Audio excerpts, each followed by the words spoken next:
Hello and welcome to English for Philosophy students.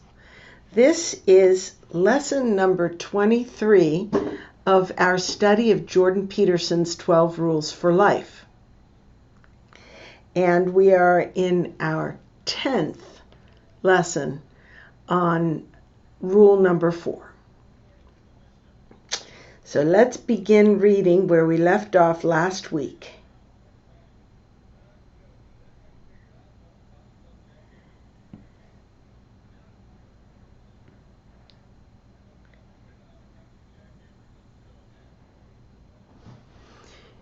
If something you're not attending to pops its ugly head up in a manner that directly interferes with your narrowly focused current activity, you will see it. Otherwise, it's just not there. The ball on which Simon's research subjects were focused was never obscured by the gorilla or by any of the 6 players. Because of that, because the gorilla did not interfere with the ongoing narrowly defined task, it was indistinguishable from everything else the participants didn't see when they were looking at the ball. The big ape could be safely ignored. That's how you deal with the overwhelming complexity of the world. You ignore it while you concentrate minutely on your private concerns. You see things that facilitate your movement forward toward your desired goals. You detect obstacles when they pop up. When they pop up in your path, you're blind to everything else. And there's a lot of everything else. So you're very blind. And it has to be that way because there is much more of the world than there is of you. You must shepherd your limited resources carefully. Seeing is very difficult, so you must choose what to see and let the rest go. By the way, just today, I explained this whole concept that we're studying right now to a person at my work. I was explaining how a person's perspective dictates how they perceive the world. And I explained this bit about the eye to my coworker and then made the analogy. We were talking about people who are consumed with bitterness. One of our other coworkers is that way. And this guy was asking, how can someone see the world in a way that justifies such bitterness? And I had the opportunity to explain this Jordan Peterson stuff. So it was cool. All right, let's go to the beginning of this paragraph. Now, I will remind you, last week we began the lesson with a video from YouTube. And that video was of 6 people bouncing a basketball, 2 basketballs, to each other, throwing the basketball, bouncing the basketball. And you, the viewer, were told to count the number of passes of the white team. And it's possible that some of you did not see a gorilla waltz in and go, and then waltz out because you were focused on counting basketballs. This paragraph refers back to that experiment. Let's start at the beginning of the paragraph. If something you're not attending to, so something you are not paying attention to, not attending to, pops its ugly head up. Pop up is this. Peeking up, it's to pop up.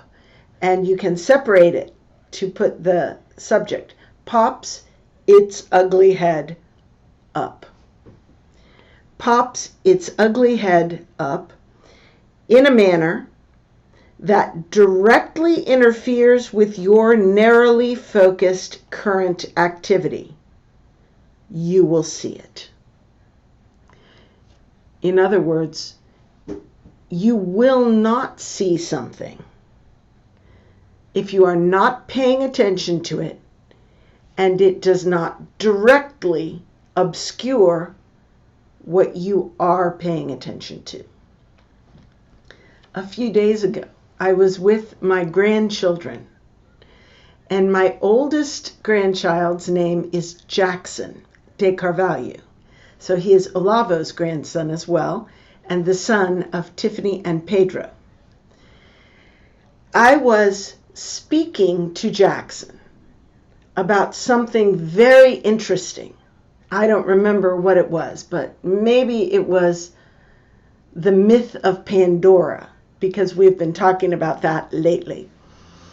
So Jackson and I were speaking very seriously, and the other children were standing around me, also listening, but baby number 4, Lucy, who is 2 years old, she likes to practice her English. So she kept doing something. She did something over and over. While I was speaking to Jackson, Lucy kept taking my face and turning it to her, and she would say, "My monster is ruined."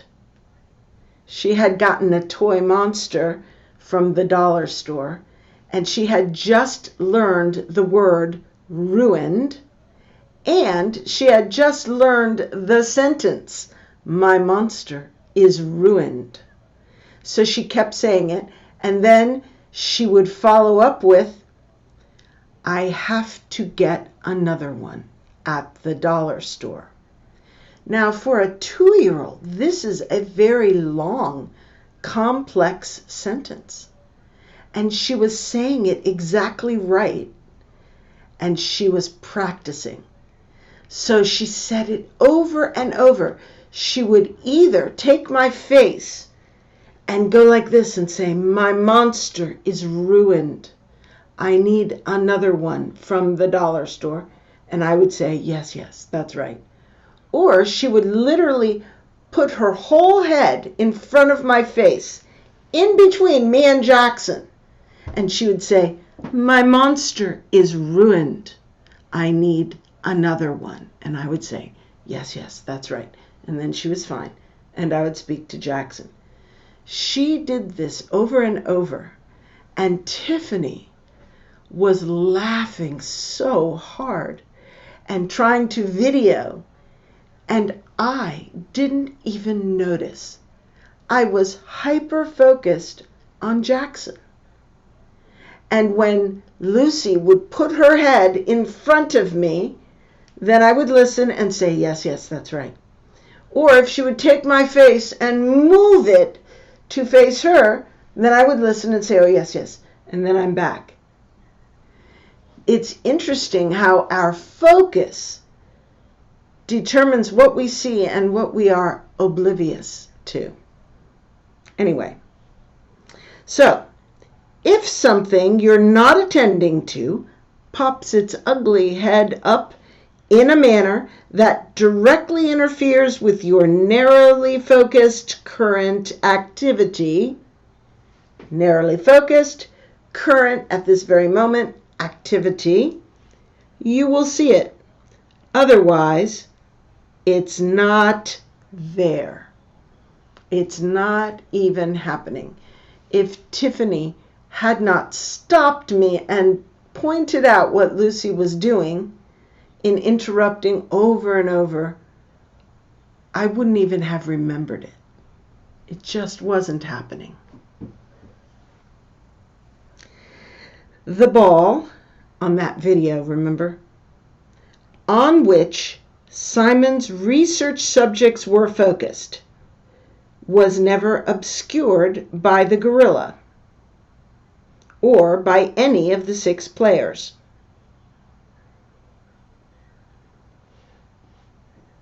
Because of that, reference for that, the fact that it was never obscured. Because the gorilla did not interfere with the ongoing, that's current, narrowly defined task, it was indistinguishable from everything else the participants didn't see while they were looking at the ball. So what happens is our brain constructs a plain model with no information of the scene around us. It's possible that there is a very big, interesting thing on the wall. In fact, there is.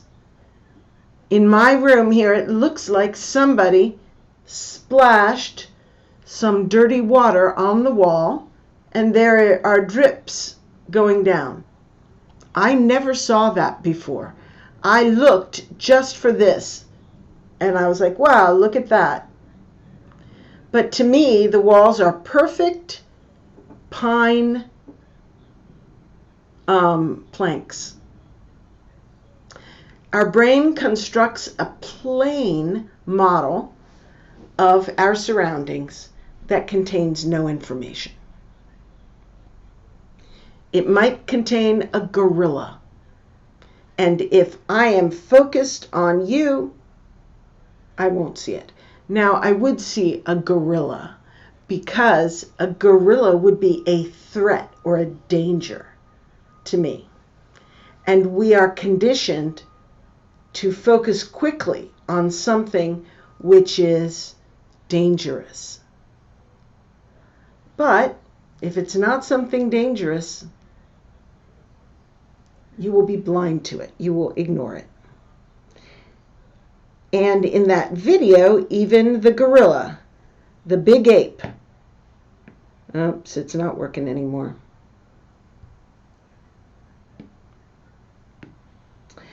Could safely be ignored.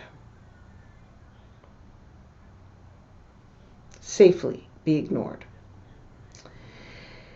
That's how you deal with the overwhelming complexity of the world. You ignore it. I want to point out that the world is overwhelmingly complex. The cosmos is overwhelmingly complex. My daughter talks to me about God, and she says, "Is this how God is?" We will talk about theology, minute points of theology. Is it true or false? And what I always say is, God is so much bigger, so infinitely complex, that the possibility that we are seeing everything is zero.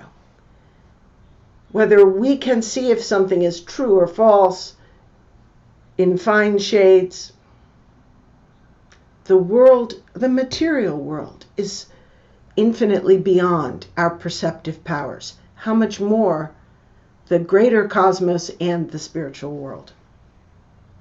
That's just my thought.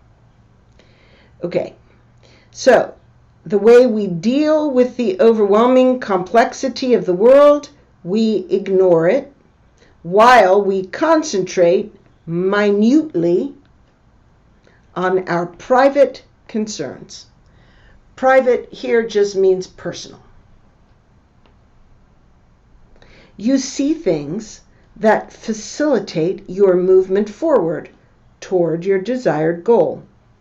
You are blind to everything that doesn't concern you. You detect obstacles when they pop up. So you can see obstacles. You're not blind to them. When they pop up in your path, you are blind to everything else.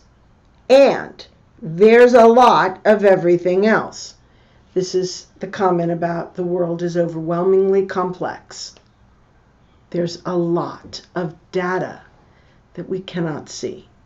With our physical eyes, there's a lot of reality that we cannot perceive. So, we are very blind. And it has to be that way. It has to be that way. There is no other way it could be. It's necessary because there is much more of the world than there is of you. I extrapolate that to thoughts of God. There's so much more of God and theology than there is of my brain that who am I to think I accurately know things? We know things very imperfectly. You must shepherd your limited resources carefully. Shepherds watch over their sheep. And if one sheep goes away, they must go and find it and bring it back. Because sheep are limited and valuable, and even the loss of one is significant. So we use the term shepherd as a verb, meaning to exercise a careful, watchful stewardship. So we shepherd our limited resources carefully. Limited means there's not very much of them. Seeing is very difficult, so you must choose what to see and let the rest go. Let it go. In other words, ignore it and don't be obsessive. One problem with people who have a certain kind of autism is that they can't do this. They become overstimulated because they cannot ignore most of it and attend only to what they're interested in. They have to attend to everything. That's why they can't function. Okay, let's move on. I'm going to get a new color. Let's go for blue.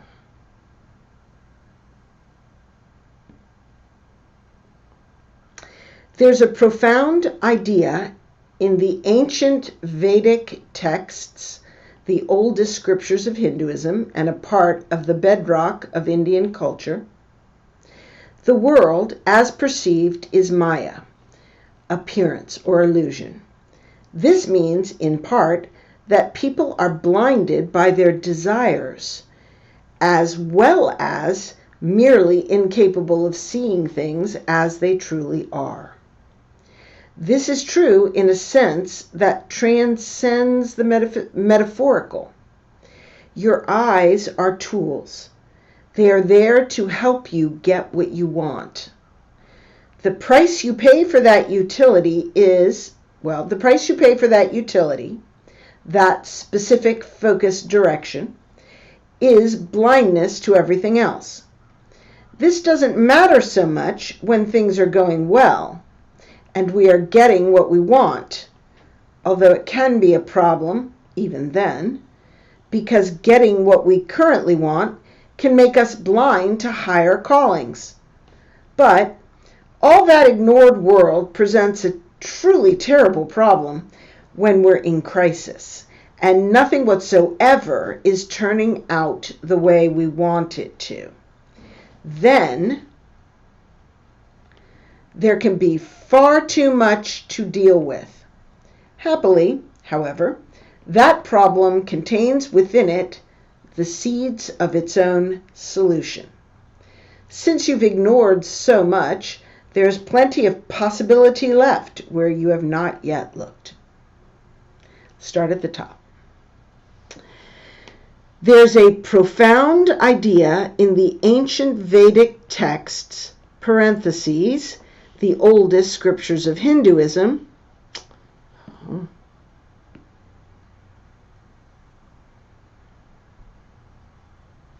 The oldest scriptures of Hinduism and part of the bedrock of Indian culture. Okay, so this parentheses is giving you more information of what the Vedic texts are. And we can take this out and not read it to get the whole sentence in, to get the flow of the sentence. There is a profound idea in the ancient Vedic texts, and then we have this. That colon indicates that what follows is the profound idea. So here is the profound idea. The world as perceived is Maya. That is the profound idea, that the world as perceived is Maya. What is Maya? Maya is appearance or illusion. So, the profound idea is that the world is appearance or illusion. This means in part, when he says in part here, he is saying that this idea, this profound idea, has many implications. It is an idea which you should think about a lot from many different perspectives. But one of the perspectives is what he is about to say. So, this means, not exclusively, just in part, that people are blinded by their desires. Let's get rid of this for a second. Period. Okay, so this means, in part, that people are blinded by their desires. As well as merely incapable of seeing things as they truly are.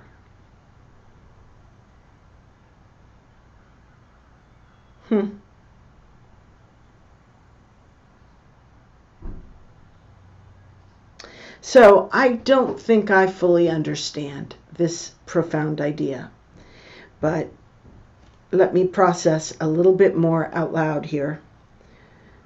The world as perceived is illusory, is an illusion. This means that people are blinded by their desires.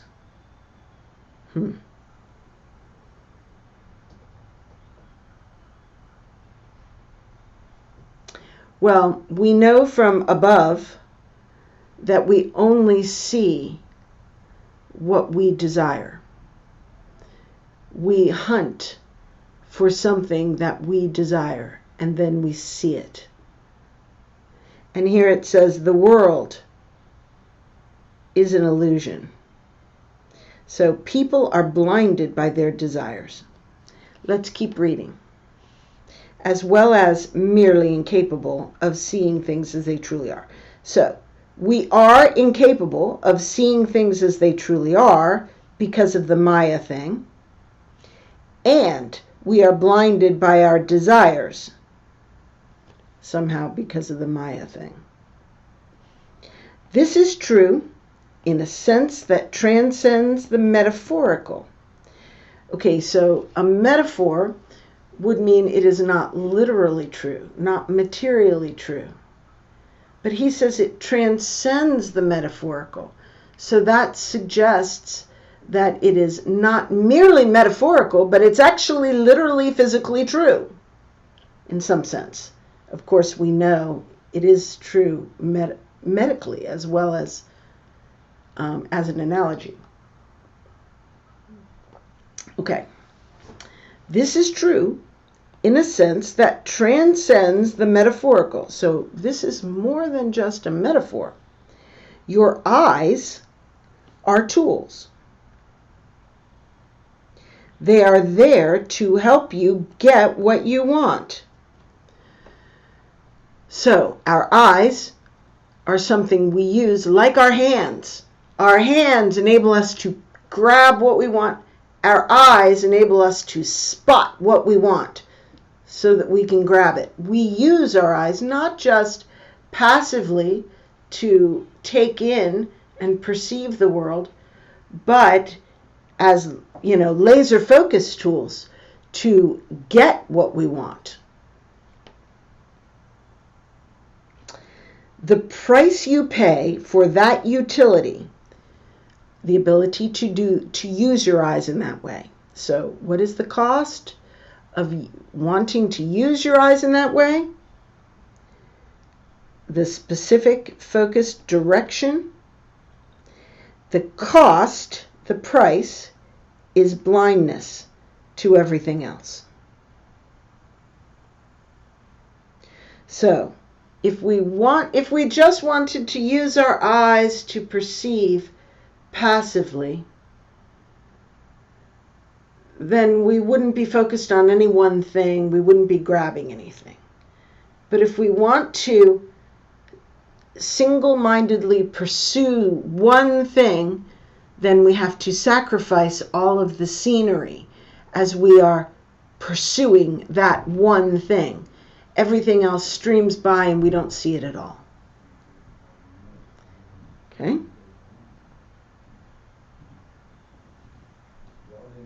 This doesn't matter so much when things are going well.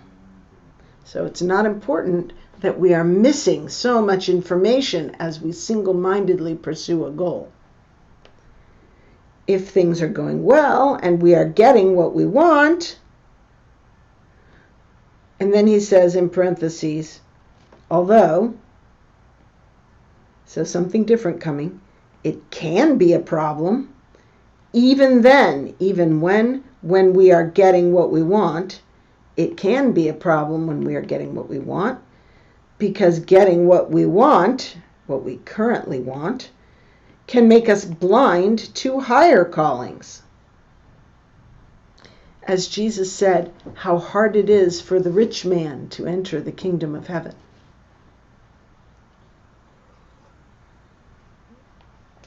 However, that is an aside. Hold on. But all that ignored world presents a truly terrible problem when we're in crisis. When you are in crisis, that means everything is very bad and dangerous for you. And nothing whatsoever is turning out the way we want it to. Whatsoever amplifies nothing. Absolutely nothing. Nothing whatsoever is turning out the way we want it to. So nothing is happening that we want to happen. Then there can be far too much to deal with. Happily, however, that problem contains within it the seeds of its own solution. Since you've ignored so much, there's plenty of possibility left where you have not yet looked. Okay, so the idea is that if you are ignoring 99% of the world because you are pursuing what you want and you are getting it, fine, great, not a big problem. But if you are ignoring 99% of the world in order to get something and you're not getting it, and your life is falling apart, that is a problem. Because you are ignoring 99% of your opportunities in order to single-mindedly pursue just one of them, and it's not working. But that problem contains the seeds of its own solution. Since you've been ignoring 99%, you can simply stop focusing on that one thing that you're trying to get, or those few things, and step back and look around and look for a different direction, a different opportunity. And there's so much complexity and so much opportunity that you're ignoring that you will probably find something. That's the idea. Okay, new color.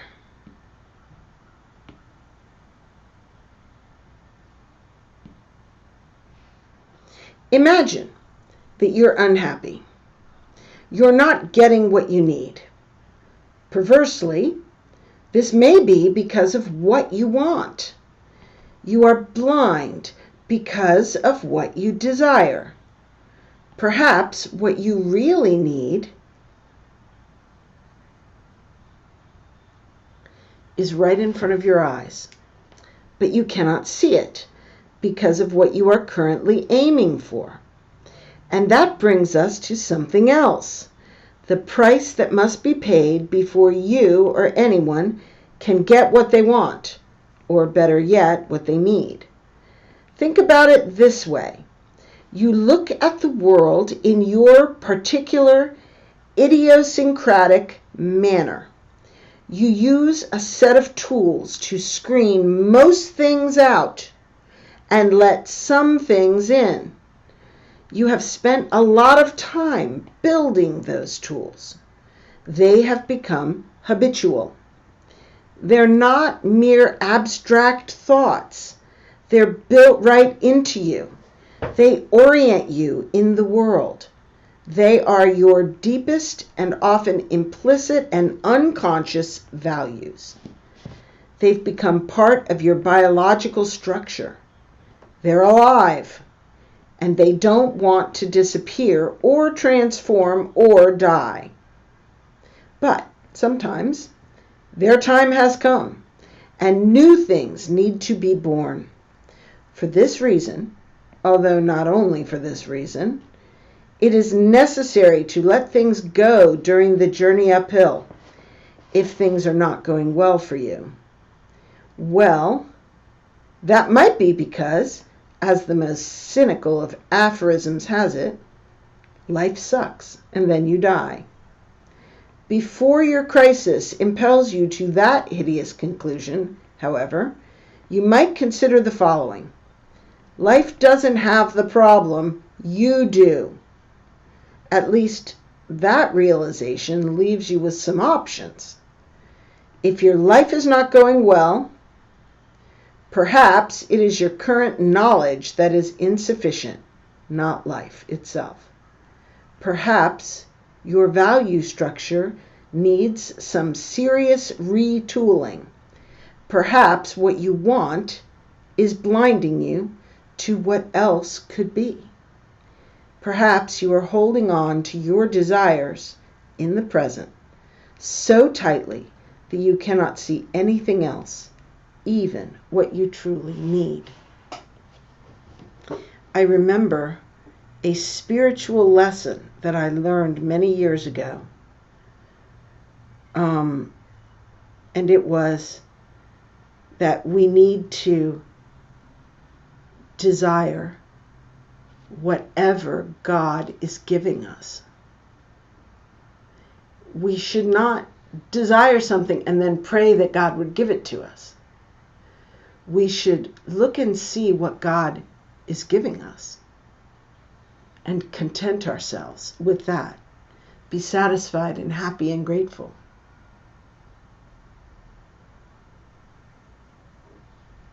Anyway, back to the beginning. Imagine that you are unhappy. Okay, so this whole paragraph is explaining this this thought at the end of our last paragraph. The whole thing is an extended example. Imagine that you are unhappy. You are not getting what you need. Perversely, this may be because of what you want.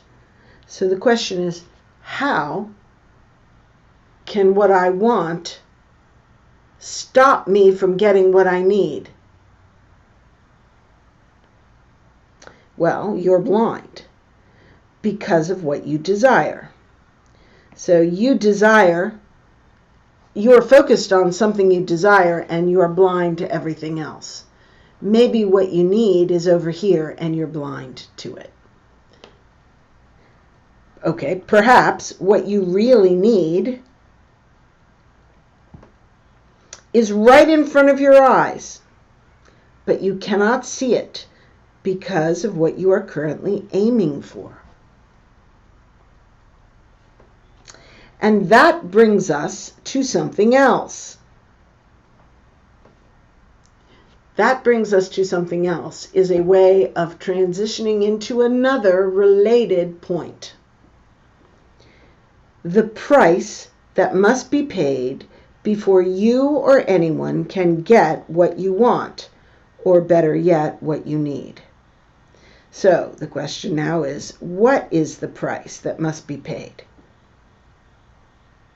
Think about it this way. You look at the world in your particular idiosyncratic manner. Idiosyncrasy means the part about you that is unique and interesting and different from everyone else. It is your idiosyncrasy. So you look at the world in your own idiosyncratic manner. You use a set of tools to screen most things out. The verb is screen out. Separate them and put the subject in the middle. Screen most things out. So basically ignore 98% of everything. And you have set up the filter to decide what to ignore and what to focus on. So you have calibrated the tools. So you let in some things. You let some things in. You screen most things out. You have spent a lot of time building the tools. They're all yours. They have become habitual. So the way you look at the world in terms of your values is habitual to you. It is something you don't even think about anymore. These tools, they are not mere abstract thoughts that you might consciously apply or not. No. They are built into you. Built into. That's the verb. Built right into you. They orient you in the world. Orient. Help you find your place. Help you stay upright and not fall over. They orient you in the world. They're your deepest and often implicit, implied, implicit means not consciously explained, just assumed, unexamined, and unconscious values. In other words, you're blind to what these filters are. They've become part of your biological structure. You know, if there was a gorilla in the room, I would become afraid. My blood pressure would go up. My cheeks would flush. I would begin to perspire. I would get some adrenaline. I would need to fight or flight. I might scream without meaning to. This is all biological because I recognize a threat. If a baby who had never experienced a gorilla saw a gorilla, none of that would happen. Because the baby doesn't have the tools, the filter, to know what must be reacted to because it's a threat. So when it says it's part of your biological structure, I'll tell you another thing. I had a bad relationship with my sister all my life. And when I was a young adult, well, for much of my life, I had to share a bedroom with my sister. But when I was a young adult and she went off to college, I had the bedroom to myself. But sometimes she would come home on a weekend. And when I would hear her car pull up, come down the street and park in our driveway, my heart would begin to beat, and I would begin to feel ill, and I would begin feeling like I should hide under the bed or in a closet. And that's crazy. But I had learned to avoid my sister. It had become biologically conditioned. So these tools that help us perceive the world and notice what we need to notice, it says they're alive. And they don't want to disappear or transform or die. So they're very entrenched. But sometimes their time has come. This phrase, your time has come, it means a crisis. It could be good or it could be bad. Your time has come might mean you're going to die, or it might mean you're going to win a prize, be recognized by the world. It's a phrase. Their time has come. And new things need to be born. For this reason, although not only for this reason, so again, more complex, not only for this reason, but for this reason, it is necessary to let things go. Let things go. It's very hard to let go of something that you are obsessed about. Let it go. During the journey uphill. If things are not going well for you, well, that might be because, as the most cynical of aphorisms has it, life sucks and then you die. So, if things aren't going well for you, maybe it's because life sucks. Maybe it's not your fault. Maybe there's nothing you can do. That is fatalism. That's what he is arguing against in the whole book. So, but before your crisis impels you to that hideous conclusion, so before all the bad things force you to give up and say, life sucks, then I die.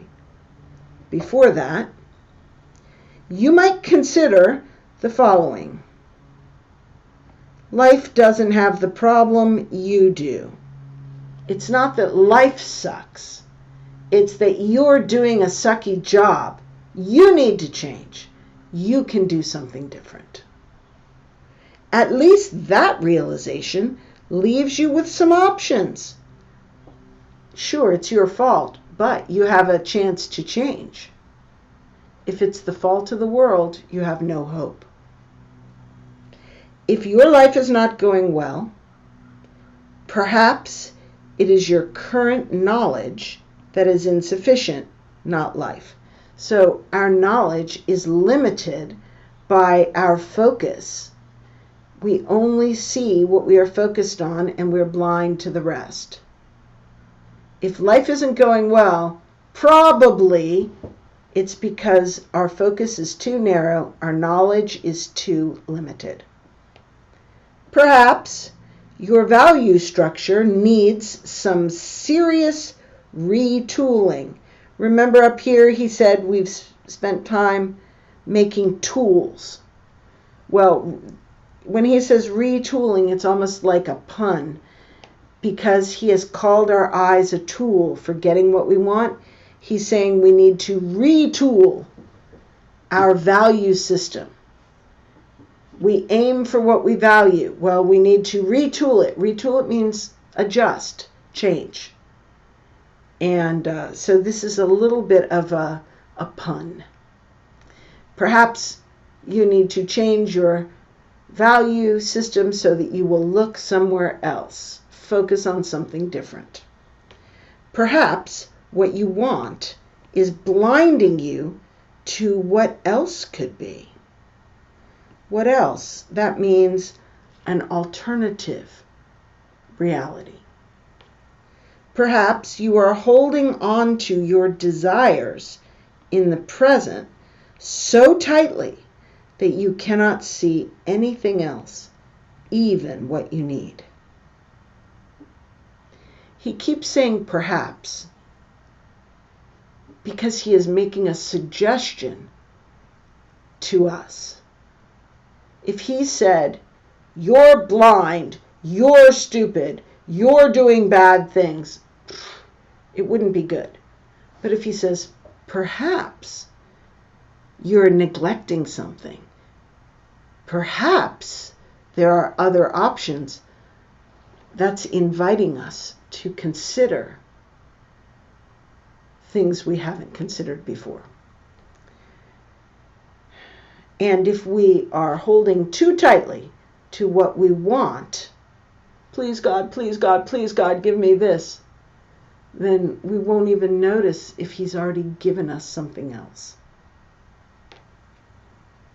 Maybe something we really need. My father-in-law used to go hiking all the time, walking many, many, many miles. And there was a lady who walked in his group, and she was a psychiatrist. And she made the comment to him that 90% of her job was in convincing clients that they have options. Because, she said, it seems like the characteristic of mental illness is to rule out all of your options. To say, well, if you don't make enough money, someone may say, well, get another job. And you say, oh, I can't do that because of this. And then they may say, well, why don't you sell some of your stuff? Oh, I can't do that because of this. Well, why don't you tip into your savings and then repay it later? Oh, I can't do that because of this other thing. Every solution is, no, I can't do that because of something. This, in this psychiatrist's opinion, is the central problem of most of her clients, that they have narrowed their options to none.